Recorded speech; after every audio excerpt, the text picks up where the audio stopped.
Mi grupo está conformado por Noralice, Karina Andrea y Nayeli Saray, y quien les habla Jefferson Perlaza. En este caso vamos a hablarles de la actividad 8 de riesgo psicosocial, que consiste en un cuadro sinóptico sobre la patología derivada del estrés.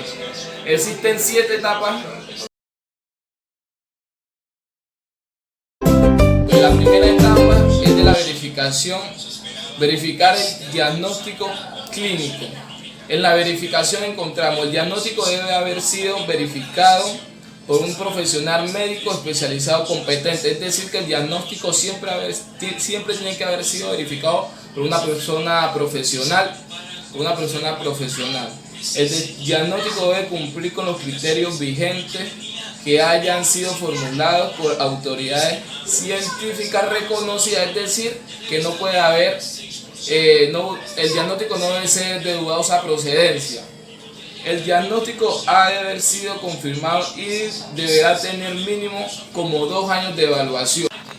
En presencia de diagnósticos diferentes para la misma sintomatología, debe ser evaluado por un conjunto psiquiátrico. Bueno, pues las etapas en determinación de causalidad en el origen. Bueno, pues se debe evidenciar que el diagnóstico clínico sea el correcto. Debemos de verificar que el diagnóstico sea el correcto. Confirmar que la patología es una enfermedad que se puede verificar en la tabla de enfermedades. Definir el origen en cuanto a los factores de riesgo y evaluar otros factores de riesgo.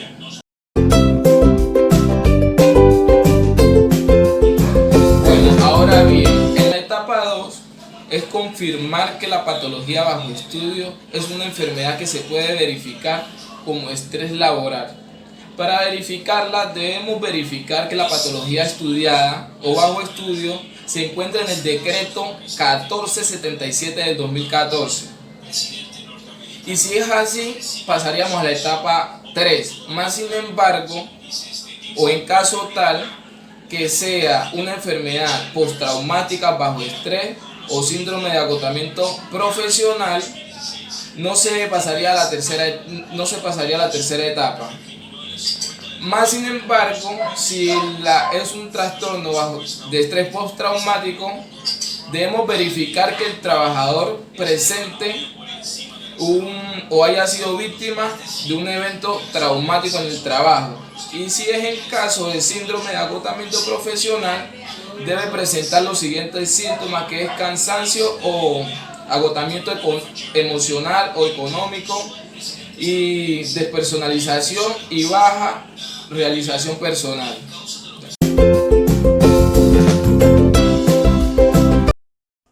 En este caso hablaremos de la etapa 3 y de la etapa 4. La etapa 3 habla de evaluar el factor de riesgo social intra y extralaboral. Esta etapa se subdivide en el factor de riesgo intralaboral, extralaboral y sobre todo el personal. En el factor de riesgo intralaboral encontramos características como jornadas de trabajo, tipos de beneficios, condiciones al medio ambiente, o sea, qué tanto estos factores de riesgo intralaborales a través de estas características afectan a nuestros trabajadores.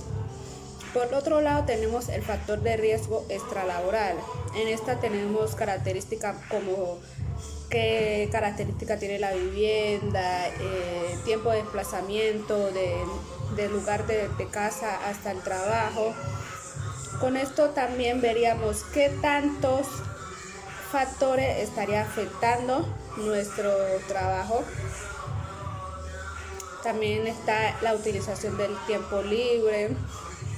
En el caso de factor de riesgo personal, digamos que la empresa debe estar actualizada en saber información sociodemográfica, características de personalidad y estilos de afrontamiento, y sobre todo cuáles son las condiciones de salud que se encuentran los trabajadores.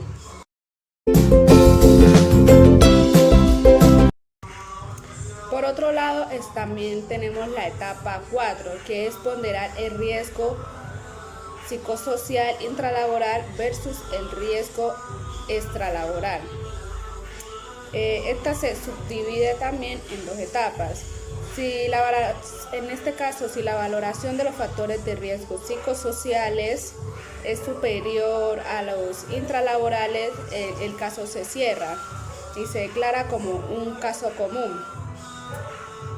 Por otro lado, si la valoración final de los casos psicosociales intralaborales es igual o superior a los extralaborales, el caso continúa en estudios para definir cuál es el origen de este riesgo psicosocial o de esta causa y qué tanto daño está generando a nuestros trabajadores.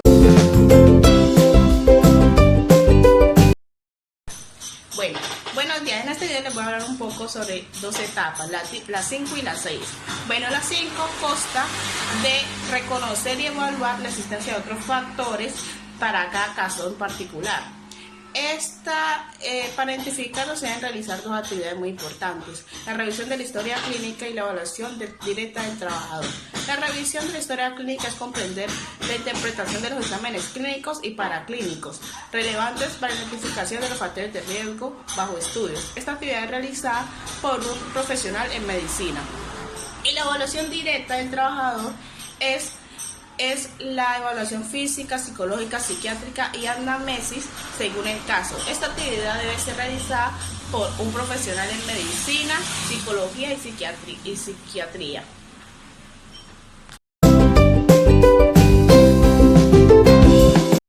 Bueno, la etapa 6 consta de ponderar todos los factores de riesgo evaluados. Para ponderar el peso de los factores psicosociales se utilizarán las matrices para la toma de decisiones. Quien establece el origen debe seguir los siguientes pasos: identificar uno a uno si los factores de riesgo se relacionan en la tabla correspondiente en las enfermedades. Y también para cada uno de los factores de riesgo se debe multiplicar el dato de la columna de valor estimado por el puntaje dado en la columna de valoración y así consignar el resultado en la columna de. Bueno, les voy a hablar sobre la etapa 7, que es comparar el peso relativo del factor de riesgo psicosocial laboral obtenido en la matriz de toma de decisiones, con el punto de corte que se ha establecido para dicho factor en la patología bajo los estudios. Bueno, una vez considerados los pesos relativos del factor de riesgos comunes y laboral, se tomarán las decisiones del origen de la patología, ya sea si el peso relativo del factor de riesgo psicosocial es igual o superior al que se indica en la tabla, se concluirá que la enfermedad es de origen laboral. O si dicho valor es inferior, se concluirá que la patología es de origen común.